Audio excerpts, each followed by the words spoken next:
Sure. This guy you're facing tomorrow, he's the number one, right? He's, yeah, 1, 2, or whatever. He's definitely, worthy of all the praise and attention that he's gotten. And I think what impresses you as much as his talent, which is very impressive, obviously, just his commitment to his teammates and how he celebrates those guys, and his leadership for a young player has been really, really impressive on top of what he can do individually. Is he a problem in the transition game? Yeah. I mean, he's a problem in every facet of the game, but he certainly can distort you in ways that a lot of people can't because of his size and his versatility and his fluidity. And, typically in your transition defense, your guards are going to be, the ones that are stopping the ball, and he can create, an automatic mismatch from the jump just because he has the ball in his hand so much. How do they play around him? Yeah, they do a good job of, getting them in space and, put shooting around them, and just, he's evolved as the years went on, and again, he really is, for as dynamic a scorer as he is, he's gotten better as a facilitator, and again, at this point, I mean, you could basically label him as a point guard for him. I mean, the ball will be in his hands, 75% of the game, the other 25%, maybe 60-30, but in Rob Wright's hands. But, yeah, they do a good job, and, his pick and roll decision-making and reads has gotten better with his size, and he's a challenge for sure. One more on him. When you studied the tape of teams, tried smaller guys, bigger guys, variety?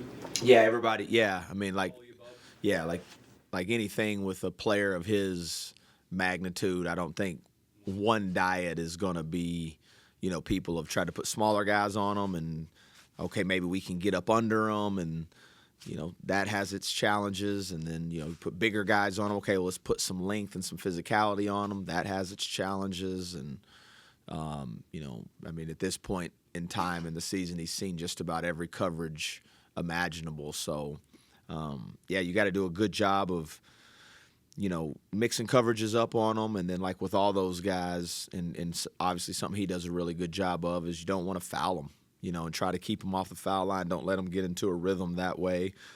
And then, no different than with great players and great offenses, you don't want to give them multiple chances on the same possession. I don't want to ruin your day, but there have been three number ones that have played here. 3 of the 4 have scored 30 or 40. Could you stomach him scoring 30 or 40 if the other guys don't get theirs? Yeah, I think that's the question, right? That's the challenge when you play a player like him is, do you try to, I mean, I would say like allow or let him is probably a bad term because you ain't never going to try that, but he may do it anyways. But do you play him individually and allow, like you said, not allow him, but live with, okay, if he gets 35, 40, or do you try to shrink gaps and live with, okay, are these other guys going to make shots, And so that is the challenge, and that is the question, because he's shown the ability to do both. He's shown the ability that he can beat you both ways. So pick your poison, I guess. Ish. You've praised the morale of your group by and large throughout the season. How is it after having lost 3 straight? Yeah, it's good. It's good. I mean, obviously, the initial aftermath of any of those losses is in the locker room. You're going to be disappointed. But, there's no again, it's mature enough. And I think even from a leadership standpoint, it's hard not to just fall in the trap of, like we talked about before, you win, you're great. You lose, you're terrible. We've been fortunate enough to win some games, one-possession games, that easily could have went the other way. And all 3 of these last games that we've been in easily could have went our way, but they didn't.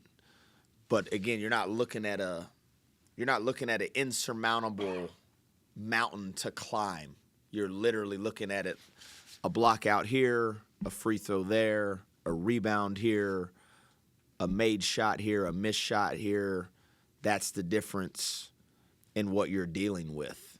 And do you have the the emotional intelligence and the maturity to stay the course, stay together, which this group does better than anybody I've been around, and still find a level of, excitement in what you're doing every day. And that's where, if you love basketball and you love each other and you love challenges, then you're going to be in the right place, and there's going to be a certain level of excitement even in the midst of disappointing times.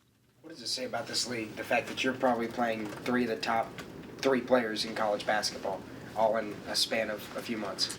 Yeah, I've kind of said it, it's the third best basketball league on the planet, in my opinion. Like I said, the NBA and the Euro League, and then, you got the Big 12 this year, and, 3 of the top 5, and then you want to throw in Coapede and Sanac, and then you start getting in some other fringe lottery areas, and that's not even to mention, Christian Andersons and, Emmanuel Sharps, and just guys that'll also, be in the NBA. So, yeah, it's incredible, and the challenges are night in, night out, and great coaches, great players, great venues, and it's again, if you like opportunities and you like challenges, then you're obviously in the right league. Coach, after the game the other night, your first reaction was the defense. It was a bad night for the defense. After having a chance to really study it and watch it, what did you see? And You talking about the Oklahoma State game? yes. Yeah. I thought it was our worst defensive half of the season, which it was. The first half of that game, and really, if you strip it down a little further, it was the end of the first half. The last 4 minutes, it was 32-30 going into the last 4-minute segment of that first half. They go on a, close it, and now you're down 13. By and large, our second half defense was actually really good. And, that's what got us back in the game, got us in the lead. And I did feel like that was the first time late in some games that we had lost close games, that it was hard to pinpoint necessarily like some things we did wrong on the defensive end of the floor. Like, we played several plays which I would classify as, like, did you play the right way or the wrong way regardless of the outcome? Sometimes you can play the wrong way and you get fortunate. Somebody misses a wide open shot. At the end of the Oklahoma State game, I thought we had some really good defensive possessions, and I thought Clary in particular made some very difficult step-back threes really for the first time this year in a game that we've lost, that I haven't felt like, we had fundamental defensive breakdowns down the stretch that contributed to it. I mean, we switched. Belo had him pinned in the corner. He had a step-back 3 in the corner. One time he had a step-back 3 over Jasper, where he, contorted his body and fell down and spun at the same time. And you got to tip your hat a little bit, in particular in that segment. But in the first half, our point of attack defense wasn't good enough guarding the ball. We didn't guard the ball good enough in transition.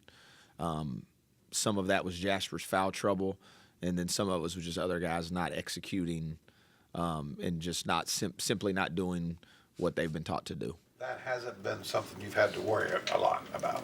Yeah. So do you see it as just a bad night, or?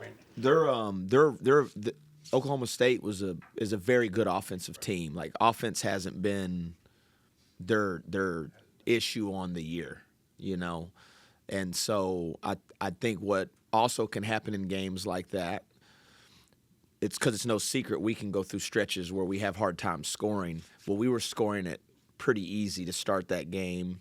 We were getting really good looks, and you can get even a team or you can get lulled into we'll play this way, you can score and we can score, and then all of a sudden you're not scoring and they keep scoring. So I thought that was more, some of it was who we were playing and their strengths as a basketball team. And then B, some of it was just getting a little bit of foul trouble, distorts who you're playing and where you're playing and how you're playing. And then just not having the attention to detail to guard the ball in transition. That's where a lot of the defensive breakdowns began. It was just right off the jump. Right, the same thing's true with this one too. Try to avoid going up and down. Yeah, I mean, again, I think it's if you're going to pass the ball ahead and Honor's wide open, you're always shooting that shot. Philosophically, you want to do that. I think what can't slip up is your defensive intensity and the urgency at which you're defending on that side of the floor, regardless of what's happening on the offensive side of the floor. But yeah, they're obviously a great offensive team, even despite the loss of Sanders, and have two of the best players in the Big 12 on the floor at the same time, and other guys that are aggressive and can shoot the ball around them. So yeah, it'll be a challenge. Russ, these coaches that have come from the NBA, you already played Jensen and now Kevin Young. Do they do anything different than college guys? Not necessarily. I'm not sure about their routines and stuff like that. You probably have to kind of ask them about that.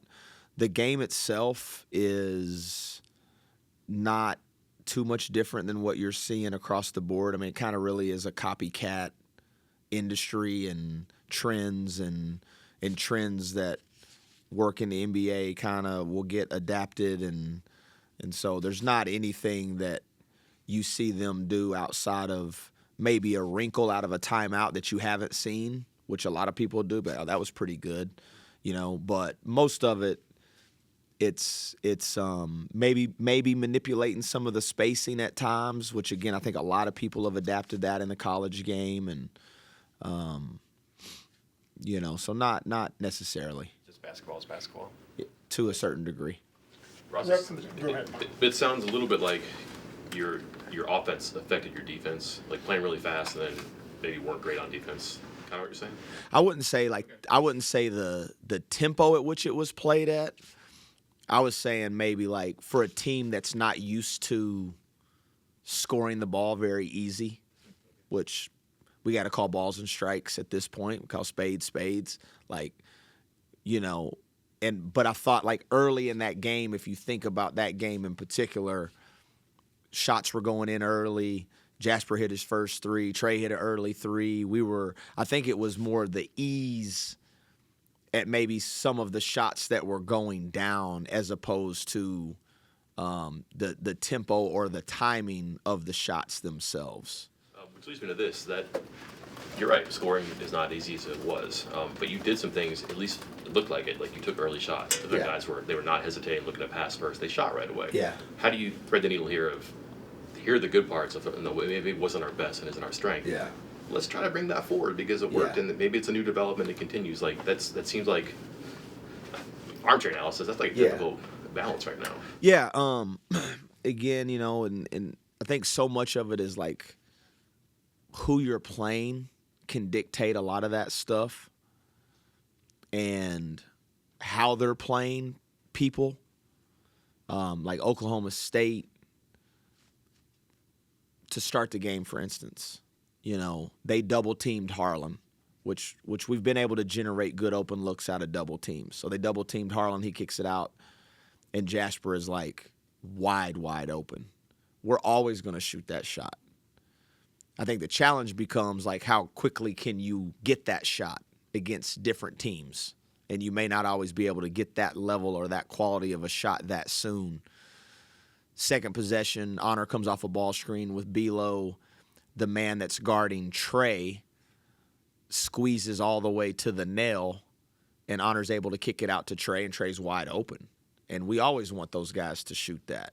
I think maybe some of it, to your point, maybe some of the hesitancy or maybe some of the lack of aggression is the discernment of when am I open and when I'm not, and a lot of that can happen on how you're being played. It looks like, Robertson, what you were talking about, switching defensive tactics, not doing the same thing every time. Is that the biggest challenge when you have to mix it up so much? The communication to your players and making sure everybody is making those switches, however you're doing it, calling it, makes versus misses, whatever the triggers are. Yeah.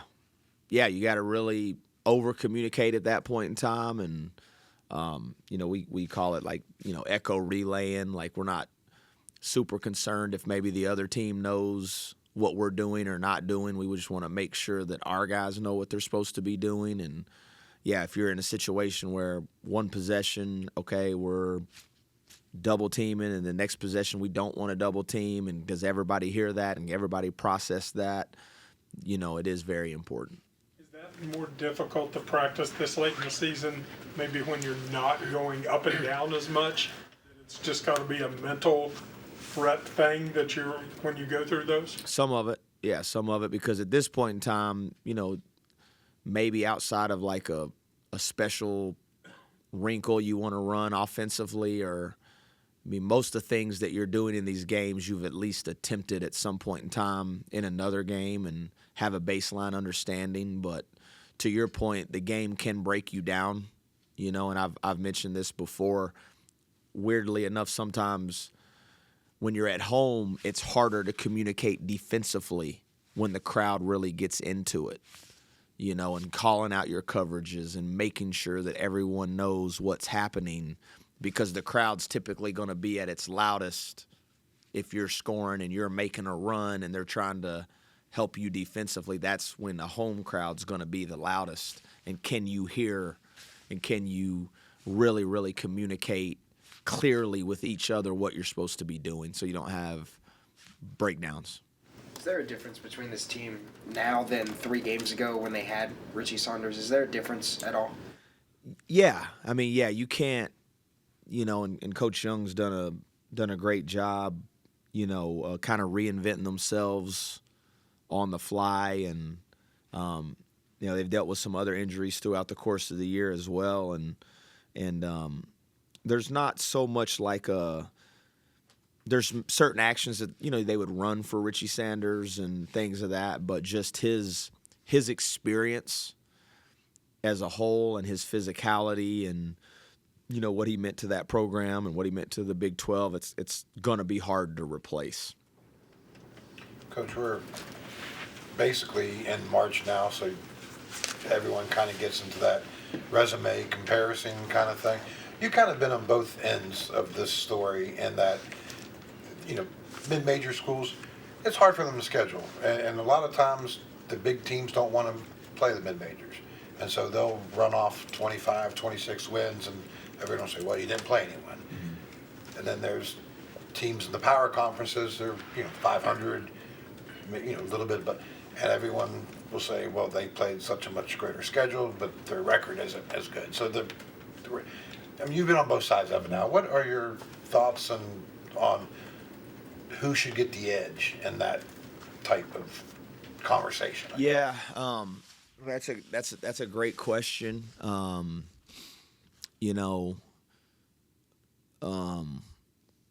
Even when I was on the other side of the equation, I guess you'd say, I always kind of knew what it was. So to spend like too much time having an opinion on something that I don't have any control over, like I'm not trying to skirt the question, but like, when we were at North Texas, again, what the criteria is. They lay it out pretty clearly, what their criteria is and what they value, and there's always going to be some level of subjectivity to that, and there's always going to be, some teams that, get left out and felt like they should have been in. One year at the time we won, this was when I was at Colorado State in the Mountain West, and we won 27 games, and we got left out. And at the point, we had the best RPI in the history of RPI at that point in time. It wasn't the net yet.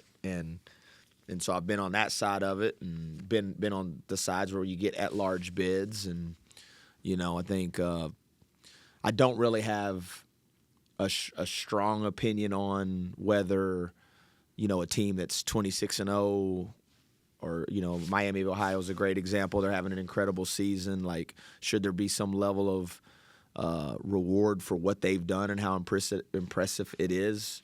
Yes. But that's ultimately it's not for me to decide. I'm thankful to be in a situation where we get multiple opportunities. I am thankful for that. And even as frustrating and disappointed as these last couple of losses have been, you still are in a situation where, you can do your ultimate goals if you do what you need to do because of the opportunities that are going to be presented to you in the next couple weeks, starting tomorrow. Is the Miami of Ohio, is it interesting at all, their story, what they've done so far? Yeah, yes. It's, again, I haven't watched them. I don't know Coach Steele personally. I know his story, and again, I think that's always impressive when maybe something doesn't work out the way you want it to, and you're able to, pick yourself up off the mat and do what he's done, and what that program's done. It's amazing. It really is. I don't care who you're playing, where you're playing, to win as many games in a row as they have had is very impressive. Ross, their game on Tuesday, I forget. The first 25 minutes, horrible, right? They shot it like crazy. The final 15, they played. You talking about theirs? Yeah. Yeah, and like no turnovers in 15 minutes. I'm sure you pay attention to what went wrong. A lot of that maybe UCF. Did the final 15 minutes get your attention, your locker room's attention, that maybe something woke up here?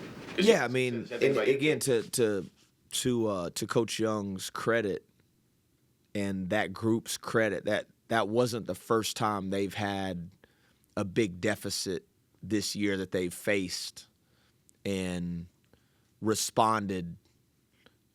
In some cases they won the game, and maybe some other cases they didn't get all the way over the top of it. They were down 22 against Clemson and came back and won. They were down big to Arizona at home and got that game all the way back to a possession or two late. And so, to me, you get a chance to find out a lot about people and programs and everything when you're in those moments of, adversity. And, they've responded in those moments, to their credit. Sounds familiar? Yeah. Yeah. Yeah, it does. It does. Did you get a feeling from your guys that the defense was maybe like a one-off? Like, they're not going to play that all the time, they think. The second half is more like the way they played. No more victory, I understand that. But you said they bounced back pretty quickly from this. Just not their condition to it, but they know that was bad, and they know they proved they were capable of it better in the second half, too. Yeah, and some of it is, again, we've now played 28 games together, and I think there's a standard and expectation that they've embraced as well. And at this point in time, when they see film or they're watching a game in that manner, on some levels they can communicate to themselves at the same rate that I can communicate to them the mistakes that were being made and the areas where they came up a little short. Anything else? Thanks, Coach. All right, thank y'all. Y'all have a good one.